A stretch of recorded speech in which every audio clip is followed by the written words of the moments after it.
जिसका आज का जो डिमांड नोटिस हमने दिया हुआ था उसका जवाब मांगा हुआ था विभागों से, और जिसमें additional chief secretary, director health service, CMO, all district Kangra के जितने मेडिकल ऑफिसर्स हैं, सीएमओस हैं, और साथ में कंपनी को भी इसमें हमने बुलाया हुआ था। तो आज की बैठक रही उसमें ये रहा कि आज जो जितने भी ये सारे आए हुए थे, जितने चीफ सेक्रेटरी की तरफ से जो भी आए थे, तो इनका जो था कि रिटर्न में कोई भी जवाब नहीं था। रिटर्न में जवाब नहीं था तो आज लेबर ऑफिसर ने उनको सीधा बोला हुआ कि जब आपको डिमांड नोटिस भेजा गया है तो आप उसका जवाब दीजिए ना, कि आप क्या चाहते हैं, आप आगे आपकी क्या आगामी कार्रवाई है। लेकिन उसका कोई भी जवाब नहीं था। तो उनको ये बोला गया कि आप इसका जल्द से जल्द आप रिटर्न में हमें जवाब दें, और अगली जो आगामी जो कार्रवाई है वो 8 फरवरी 2024 की डाली गई है। इससे पहले पहले जो है वो अपना जवाब सबमिट करवाएं।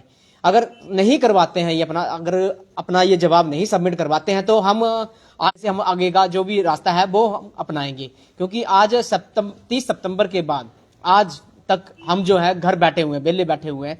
ना हमारी जो सैलरीज आई हुई हैं, ना ही हमारे जॉब मिल रही है। बस हमें पीछे भी विधानसभा में सीएम साहब मिले थे तो उन्होंने ये भी बोला था कि हम आपके लिए कर रहे हैं। अब कब कर रहे हैं, कैसे कर रहे हैं, कुछ पता नहीं है। फिर बोलते हैं कि आपको पिछली सरकार ने रखा हुआ था, अधूरे दस्तावेज थे, ये था वो था।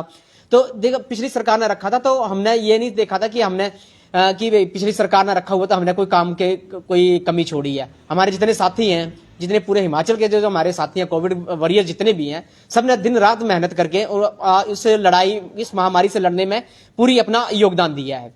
कुछ हमारे साथी बीमार भी हुए हैं, जिसमें मैं भी खुद हूं, जो 2 बार कोविड पॉजिटिव रह चुका हूं, जिसमें 2 बार रह चुका हूं। मेरा 9 वो भी कोविड पॉजिटिव रहा था। उस टाइम आप सोचिए कि मेरा 9 मंथ बच्चा जो था वो कोविड पॉजिटिव आया था, उसका क्या हाल होगा, परिवार का क्या हाल होगा। लेकिन सरकार को ये समझ आ नहीं रही है। ये खुद कोविड पॉजिटिव हुए होते हैं ना, वेंटिलेटरों पे गए होते हैं ना, तब आज इनको हमारी अहमियत समझ आती। ऊपर से हमारी सैलरीज इन्होंने रोकी हुई है। क्यों रोकी हुई है? अपनी सैलरीज क्यों नहीं रोकते हैं ये लोग? अब सीएम साहब ने बोला था कि आपकी सैलरी भी आ जाएगी। भी आ जाएगी का क्या मतलब है सर? भी आ जाएगी क्या? भी आ जाएगी तो आज जब मतलब यहां से भगवान को प्यारे हो जाएंगे तब आ जाएगी। किसको देनी है? जब आज की जरूरतों के हिसाब से हमें आज नहीं मिलेगा तो कल क्या, हम उसका क्या करेंगे हम लोग?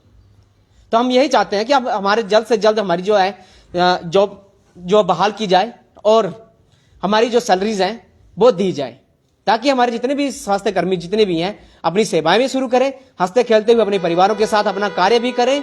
और कोई भी बात होगी, कोई भी बीमारी आती है, कुछ भी आती है, तो उसके साथ वो दिन रात डटे रहें। ये चीज हम चाहते हैं। लेकिन अभी तक कोई ऐसा धरातल पे कोई जवाब नहीं मिला है, आश्वासन नहीं मिला है। आश्वासन से ना ही किसी का पेट भरता है, ना ही कुछ होता है।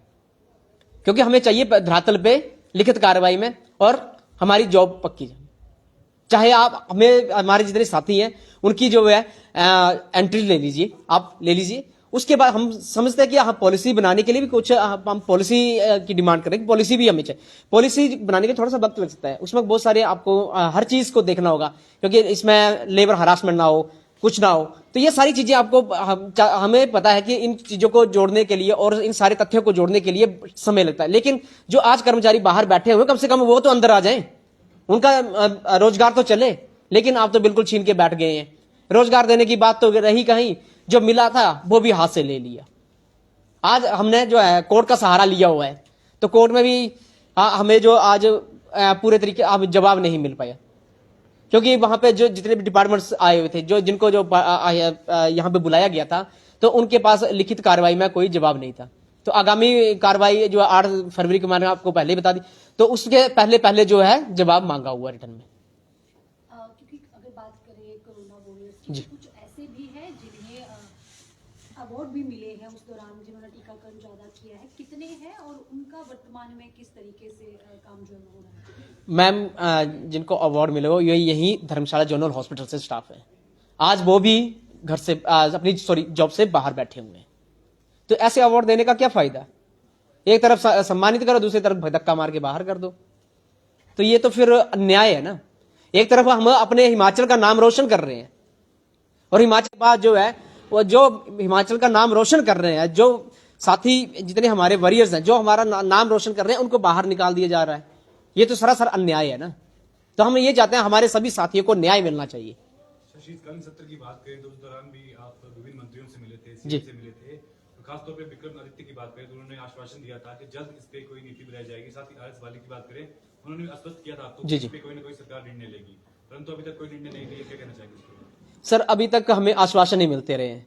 पहले मैं आपको बता चुका हूं कि आश्वासन से ना ही किसी का परिवार चलता है, ना ही किसी का पेट भरता है। हम भी ऐसे करेंगे, फिर जब इलेक्शन का टाइम आएगा आश्वासन दे देंगे, देखेंगे आश्वासन से ही काम चलाएंगे। अगर ऐसा ही करना है, अब सरकार को हमने ये सरकार ने जब सत्ता में आने से पहले सरकार ने भी हमसे वादा किया कि हम आपके लिए लेके आएंगे, आपके लिए पॉलिसी लेके आएंगे, आपकी जॉब सिक्योर करेंगे। जो आपके जो शोषण हो रहा है कर्मचारियों का, आउटसोर्स कर्मचारियों का शोषण हो रहा है, हम उसके ऊपर भी हम इस आउटसोर्स कर्मचारियों का शोषण बंद करेंगे। हर चीज को हम धरातल पे लेके आएंगे और आपकी जो एक रोजमर्रा की जिंदगी है वो आराम से चले। लेकिन ऐसा कुछ नहीं है, इसका क्या फायदा है? आश्वासन से तो कुछ भी नहीं चलेगा। विधानसभा का जब ये सत्र चल रहा था तो जी। उस दौरान भी आप लोग मिले, आपकी सर्किट हाउस में भी मुलाकात हुई है, 1 घंटा मीटिंग जो है वो चली है।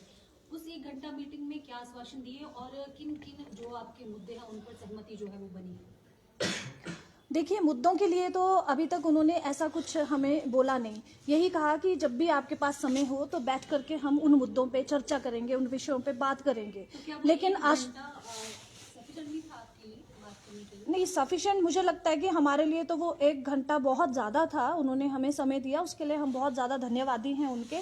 लेकिन 1 साल भी उनको कम पड़ रहा है पॉलिसी बनाने के लिए, सैलरी रिलीव करने के लिए। ये बड़े मुझे अफसोस लगता है ये चीज़ें देख करके, क्योंकि देखिए सैलरी सिर्फ इन लोगों की जिनके 11-11, 12-12 हज़ार सैलरीज हैं और ऐसे समय में इन्होंने सेवाएं दी हैं जहाँ पे कभी कोई हाथ नहीं डाल रहा था, तो इन लोगों की सैलरी रोकी गई है। हालांकि एमएलएज, एमपीज, अन्य अधिकारियों की सैलरीज तो मिल रही हैं। तो अगर ज़्यादा ही अगर शॉर्टेज है पैसों की, तो फिर बाकी के जो फंक्शंस हैं, बाकी का 1 साल है, वो सब क्यों सरकार कर रही है? फिर क्यों बोझ हमारे ऊपर पड़ रहा है? फाइनेंशियल जो क्रश है वो किसको झेलना पड़ रहा है? आम नागरिक को झेलना पड़ रहा है। वर्तमान में कितने आउटसोर्स कर्मचारी हैं जो अभी अपनी रोजगार से जो है बाहर हैं? 1844 के करीब है जो हमारे पास डाटा में है। और उसके अलावा जो आउटसोर्स के दौरान जैसे सिक्योरिटी में भी रखे गए थे, वो टोटल मिला के पीएसए प्लांट्स वाले भी मिला करके 2500 के आसपास हैं। आपसे सवाल रहेगा, लोकसभा के चुनाव भी नजदीक आ रहे हैं, क्या लगता है इसका क्या प्रभाव चुनाव पे पड़ेगा? क्योंकि 1800 के समथिंग आपने बताया कि आप जो कर्मचारी हैं वो अपनी जॉब से निकाल दिए गए हैं, तो उनके परिवार को मिला के क्या लगता है कि जो प्रभाव सरकार पे पड़ने वाला है लोकसभा को किस तरह से देखते हैं? सर ये बताना चाहूंगा कि अभी मुझे इतना राजनीति का ज्ञान नहीं है, लेकिन सरकार पे इस चीज का काफी प्रभाव पड़ सकता है। क्योंकि जब कोई घर से दुखी होता है तो क्या सोचेगा? अब आए दिन कोई ना कोई मार झेलनी पड़ रही है। सरकार जब इतना ऊपर बोझ डाल देती है तो बंदा सोचता ही है कि इसको तो हटाया जाए। अब घर में कोई उत्पाद मचाता है तो घर वाले सोचते हैं कि इसको कहीं ना कहीं थोड़ा साइड करो, ताकि ये उत्पाद जो परिवार दूसरा जो बाकी परिवारजन है वो उस चीज को सहन ना करे। तो थोड़ा ये सोचना पड़ेगा, क्योंकि हमारे कर्मचारी जितने भी साथी जितने भी है, अब उनका भी ये कहना है कि अब सरकार अगर हमारा नहीं करती है तो हम सरकार के साथ बिल्कुल खड़े नहीं रहेंगे। जानना चाहेंगे, एक आउटसोर्स की भी मौत हुई है जो कोरोना वॉरियर था, उसकी क्या स्थिति है? क्या उसे जो पैसा मिलना था मिला है? और वेतन आपने बोला कि रुका है, तो कितने टाइम से वेतन जो है वो रुका हुआ है? उसका कम से कम 6-7 महीने का वेतन है जो सभी को मिल गया। कुछ जो है जिनको सिर्फ 3 महीने का पेंडिंग है, लेकिन उसका 6-7 महीने का अभी तक पेंडिंग है जो कि उसको नहीं मिला। और जो ईपीएफ का पैसा है वो भी अभी तक उसके परिवार को नहीं मिला। हालांकि उसके परिवार की जो दशा है वो बहुत ही दयनीय है।